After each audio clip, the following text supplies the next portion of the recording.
किसान नेता राकेश टिकैत अब कानपुर देहात में पहुंचे, जहां उन्होंने एक बार फिर बीजेपी सरकार पर जमकर निशाना साधा है।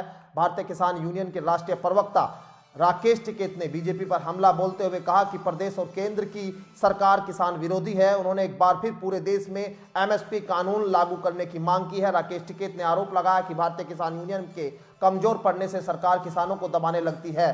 कहा है कि किसानों पर कर्ज का बोझ सरकार की गलत नीतियों का कारण बढ़ रहा है। देश में एमएसपी कानून लागू होना चाहिए। राकेश टिकैत ने किसान यूनियन की समस्याओं का हल करने कानपुर देहात यहां पर पहुंचे थे और संगठन को मजबूत करने का भी उन्होंने जोर दिया।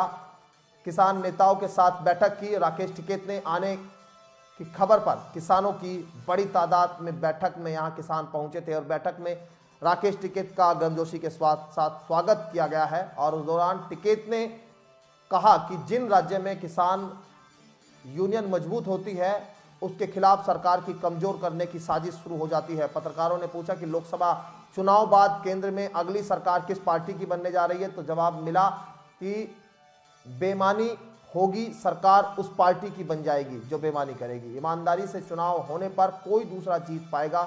और राकेश टिकैत ने सरकार के चुनाव कराने और चुनाव लड़ने की प्रक्रिया पर गंभीर सवाल भी उठाए हैं। उदाहरण देते हुए कहा है कि उत्तर प्रदेश में आप देख सकते हैं कि बीजेपी का हारा हुआ कैंडिडेट जीत का प्रमाण पत्र लेकर बाहर निकलता है। उत्तर प्रदेश के चुनाव में धांधली हुई है।